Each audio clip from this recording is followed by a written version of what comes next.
একসময়ের খরস্রোতা সুরমা নদী এখন ময়লার ভাগাড়ে মৃতপ্রায়। দখল দূষণে এর অস্তিত্ব এখন সংকটে।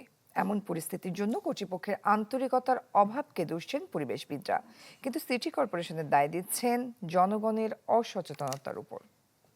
অপটিক্যাল ব্রাইটেনার, কালার গার্ড এবং জার্ট লক সমৃদ্ধ অ্যাডভান্স ফর্মুলায় এলো নতুন রে ডিটারজেন্ট পাউডার। এটি ময়লার ভাগাড় নাকি নদী তা দেখে বোঝার উপায় নেই। সিলেট নগরীর কাজীর বাজার, ঘাসিটোলা, ভাটখলা, তোপখানা ও শেখঘাট এলাকা ঘুরে সুরমা নদীর এমন দৃশ্য দেখা যায়। পাড় জুড়ে আবর্জনার স্তূপে সয়লাব। নদীটি পরিণত হয়েছে মরা গাঙে। এটা একবারে শুকিয়ে গেছে গা। ময়লা ফালানি মানুষের গোসল করতে বিরাট কষ্ট হয়, নৌকা চলাচল করতে বিরাট কষ্ট। এই নোংরা পানিতে গোসল করলে ফুড কাজলি সব কিছুতে হচ্ছে।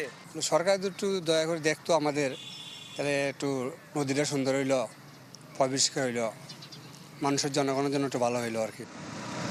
শিল্প কারখানায় দূষণ, পলি ভরাট সহ বিভিন্ন কারণে অস্তিত্ব সংকটে সিলেট বিভাগের বেশ কিছু নদী, এর মধ্যে সুরমা নদী অন্যতম। অপচনশীল বর্জ্য, প্লাস্টিক, পলিথিন এবং অন্যান্য আবর্জনা ফেলে একদম স্তূপ করা হয়েছে।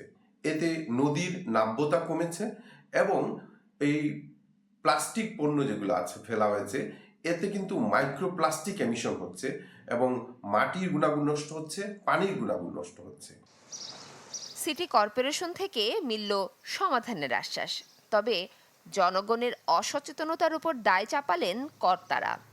আমরা যতক্ষণ পর্যন্ত না মানুষ সচেতন হবো সবাই মিলে, একা সিটি কর্পোরেশনের পক্ষে সম্ভব না, কিংবা সাংবাদিক আপনি একার পক্ষে সম্ভব না, মানুষের সচেতন করার চেষ্টা করছে। আমাদের চেষ্টার ত্রুটি নেই। আমরা এগুলো পরিষ্কারের উদ্যোগ নিচ্ছি এবং এইগুলোকে নিয়ে একটি প্রকল্প করছি।